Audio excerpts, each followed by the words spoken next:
Hi guys, this is Lashette from Scarlet Moon Creations, and I am back with a new video. This is my June wrap-up where I talk about the last half of the books that I read in the month of June 2022 and give you my monthly reading stats.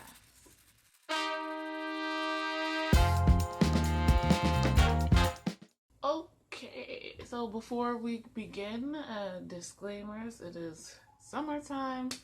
Because of the heat, I have the window open and I'm on a main street, so you might hear some ambient sounds. Probably, definitely birds chirping, but also maybe people talking as they walk past or cars and trucks driving past. I edit out as much as I can, but please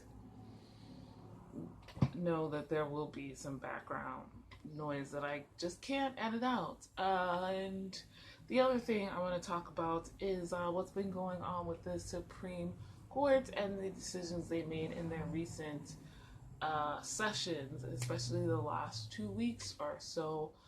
If you are an American or interested at all in American society, social issues, and or politics, you are not unaware that Roe v. Wade has been overturned. This has given the people the federal national right to an abortion, and now that has been overturned, it is up to each state.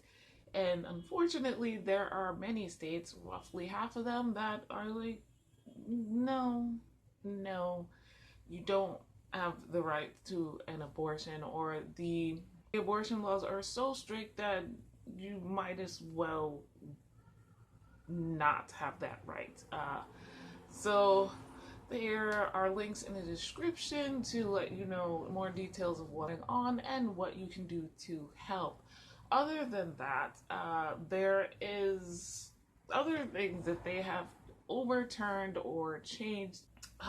Now they have overturned a law that now makes it possible for people or teachers to lead prayer in schools, where one of the overarching rules of our country is the separation of church and state. Now, this would be okay if outside of Christianity, people were more accepting of other religions and spiritual practices, but that is not really the case. Other things are relaxation of some gun laws, particularly in my state, which we've had a lot of shootings, so not particularly happy with that. And the next session, there will be a case coming up where tribal sovereignty is in question, particularly the ICWA laws, which prohibit non-native peoples from adopting native children, which keeps those traditions, those cultures, those people's practices alive. And that is in jeopardy. So you can read more about these situations and others down in my description, and ways you can support to make change in our country, because it's not looking great. Okay, so all of that being said, let us talk about my reading stats for the month of June. I read a total of 7 books, that is 1,945 pages. No hours listened, so it was all either ebooks or physical. We'll get to that in a second. My average rating was a 4.21. So though I read less books this month than I have in the past 2 months, the quality of the books, in my personal opinion, has still been really good. And I've read 2 of those books were own voices. Let's talk about the genre. I read 2 contemporary romance 1 memoir, 1 epic high fantasy, and 3 other. I will talk about the other mostly in this video, but one other was My Androgynous Boyfriend Volume 2.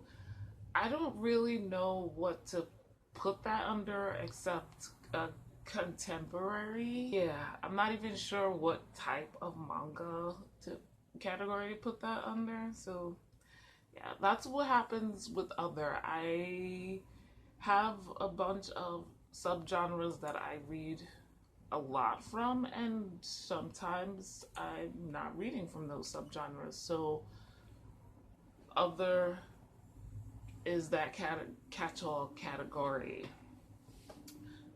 For the formats, I read 3 ebooks and 4 physical books.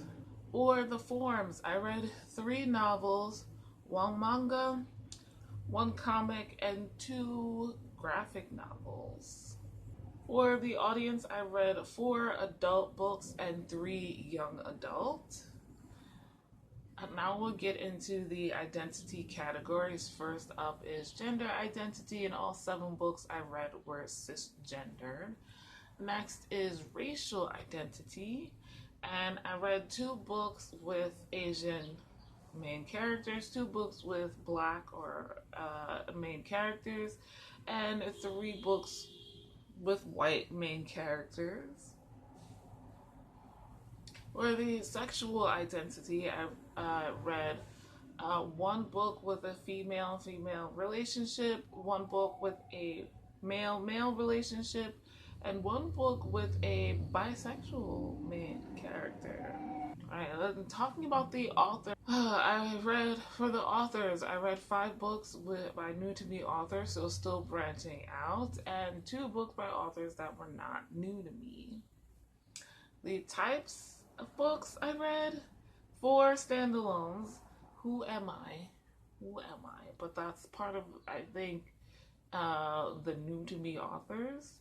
And I read 3 books from series. No rereads this month, unfortunately. Last but definitely not least, the ratings. I read 4 4.5-star books, 2 4-star books, and 1 3.5-star book. So, like I said, pretty good reading month overall. Reading new things, trying new things, and enjoying new things.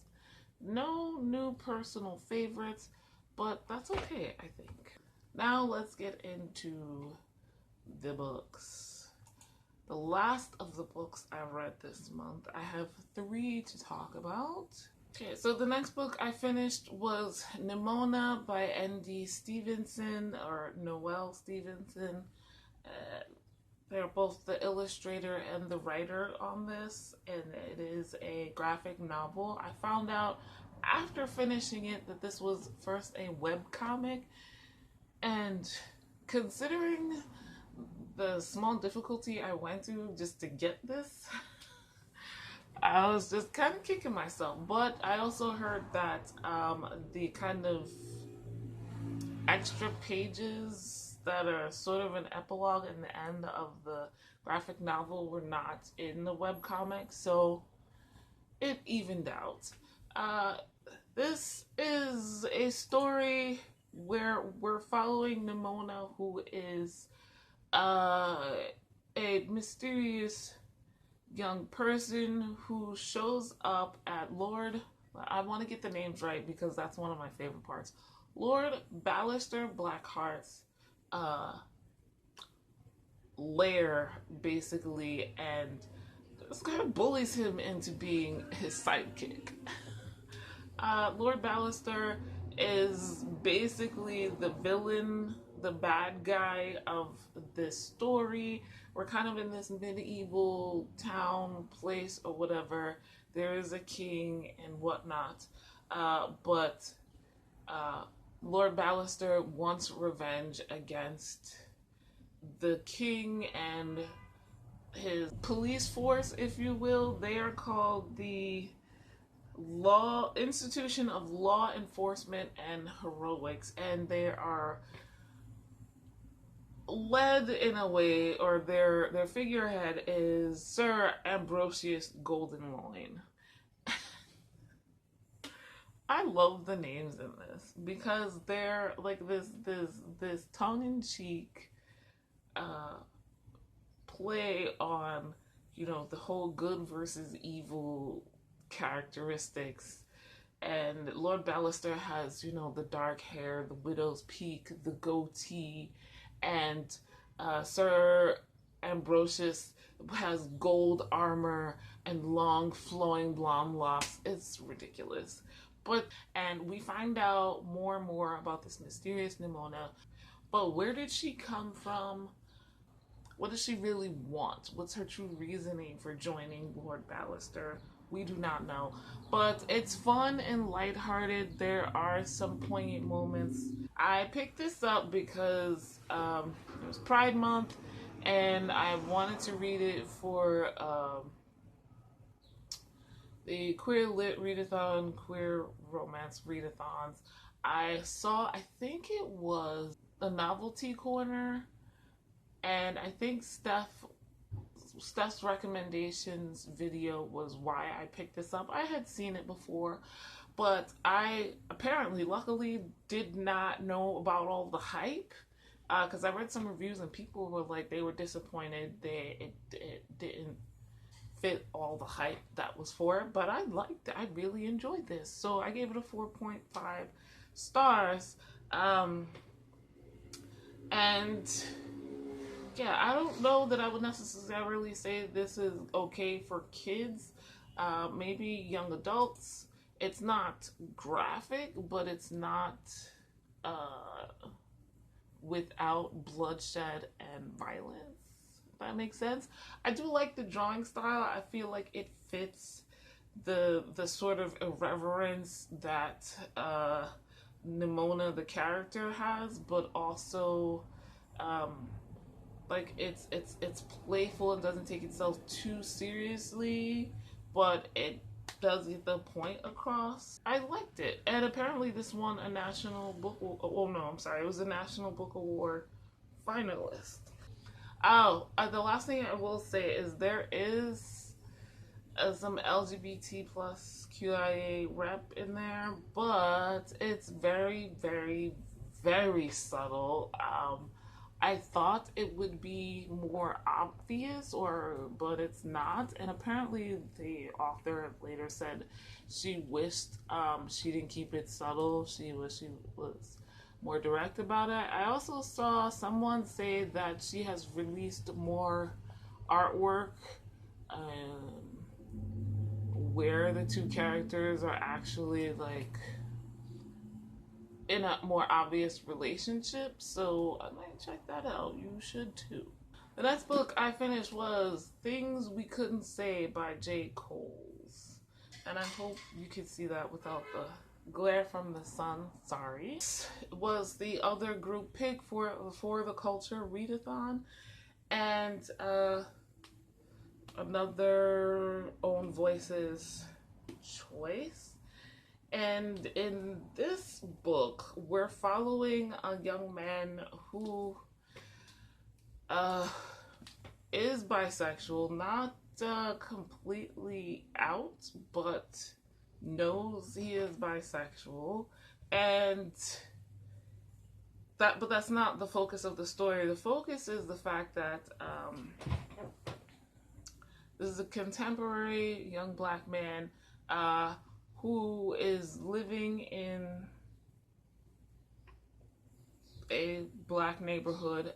His father is a pastor, and his mother had left the family when he was 9 years old, and suddenly, at the time of the beginning of this book, she comes back and wants to rekindle a relationship with them.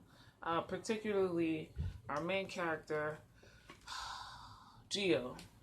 This kid's skin is amazing, by the way, but yeah, I don't know. Something about this cover is doing it for me. I think it's probably all of the warm tones, because that's my thing. I love warm tone colors. But I liked Geo as a person. I liked his friends. They were cool. Like, I feel like all the characters were so well done, even the tertiary characters in the background. There's one teacher character I don't really get, but it is what it is. Like, I feel like the author kind of dwelled on her and her motivations earlier on in the book, but then she doesn't really come up until like in passing towards the end, and it has no bearing really. So I was like, where are we going with this? Like, I agree with Gio's thoughts regarding the teacher and the book she assigned, but also like, I don't know. I think this is more a contemporary literature. It could also be like slice of life, because that's how it felt. We jump into Gio's life at this moment, and then we jump back out. We just end. There's no happy ever after or happy for now, or maybe there is, but it felt a little incomplete. There's no moral, which is okay with me, but it felt a little bit purposeless to me, which is why, to an extent, I don't really read literature, contemporary literature in particular, because I want something to go somewhere. I want a plot direction, and I don't know. That's what was missing to make me really love this. I was like interested, and then kind of not sometimes, and then interested, and then not. And it's not even like particular moments or things we are following, because sometimes the romance, the relationships that he was having, that was building between him and another character, I was like, oh, okay, I'm interested, but then other times I wasn't. The situation between him and his father, sometimes I was, other times I wasn't. It was just like, I was kind of up and down with this book, which is why I gave it a 3.5 stars. I appreciate that it was written. I don't feel regret that I read this. I guess this is like themes about family. There's like found family, but also how you have a family already and maybe you don't need to change that. You don't need to find a new one, which I get. There are also a lot of pop culture references in this. Not your stereotypical ones like Harry Potter or whatever, right? There's a lot of music. There's a music playlist in here because Gio likes it, and there's another character who does as well. Appreciate a lot all the Paramore because the kid has taste. Other things like the talk about the sneakers, like I recognize famous basketball players' names, but I'm like, I don't know. So instead of describing the sneakers, they would name them, and I guess if you're a sneakerhead or if you care that much about basketball, then you would get it. So like references like that, I was like, I don't know what to do with this information. Moving on. There are a couple of basketball games in here, speaking of, and I appreciate that those were written in a way that were easy for me to follow. I definitely understand that action scenes are difficult to write when you're not doing them. This was a fairly easy read. I just wasn't always into it, I guess. And I think that's just me and just contemporary literature in general. Okay, so the last book I finished this month was a comic. Something is Killing the Children, Volume 1. Now, I've since realized that I didn't need to read this until next month, but it's okay. I picked this up for the Realm of Comics Book Club. This is our July pick. I thought it was the June one. Volume 1 contains issues 1 through 5 of this comic book series, and it's by James Tynion IV with Werther Deladera, the illustrator, and Miguel Muerto, I believe, is probably the letterer, but might also be another illustrator. So, children are going missing in this small town. Some of them their bodies are found. This is a really graphic comic, right? So, adults only. Unless you know or you're aware that you're a child, you're a young adult or a child, or you yourself, if you're under the age, are able to handle that kind of graphicness.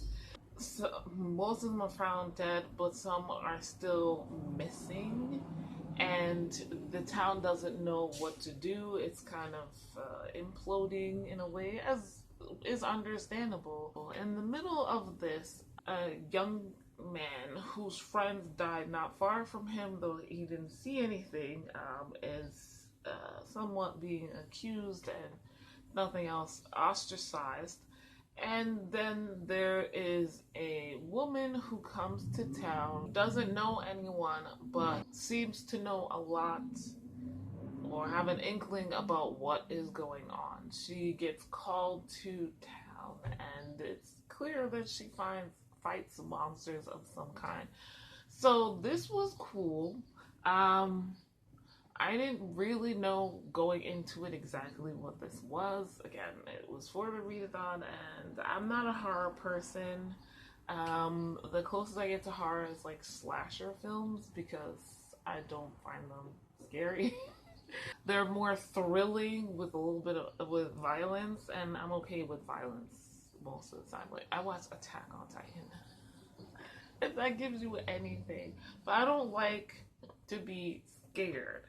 I like some tension, I like a little bit of thrill, suspense or whatever, but I don't find being scared to be entertaining. So I avoid most horror stuff because it's either disgusting or terrifying, and I'm not into that. Yeah. So I wasn't sure, but this kind of has like a punk vibe. It also has a sort of Stranger Things vibe to it. I think the monster aspect or the mystery of the monster aspect is similar to Stranger Things. At the end, I was like, wait, no, I need to read more. Because I mean, you know, comics and graphic novels are quick reads as it is, but I was speeding through this like, I need to know. And then, wow. Obviously, there's a supernatural element to things, and I want to know more. Erica Slaughter is the woman, and ooh, she's cool. She's cool. I want to know more. I want to know more about her little stuffed animal and whatnot. And yeah, I do like the art style. It fits very well for this, so I wound up giving this a 4.5 stars. Completely new to me, but I was here for it. So that is the last book I finished, and the last book I will be talking about with you guys today. Have you read any of these books? Let me know what your thoughts were down in the comments below. And also tell me, how was your month of June? How was your reading month? How did it go? And I feel like our main characters were all women, so leave me a female emoji down in the comments below, or femme emoji down in the comments below. So if you've made it this far and want to support but don't want to leave a long comment, like this video if you liked it, subscribe if you are new, hit the notification bell so you know when the next video comes up. I will be doing the mid-year tag, the mid-year check-in tag. If I can do that quickly and fit it in, I will include my mid-year stat, how my reading is going, how many books have I read total so far this year, pages total, and that kind of thing.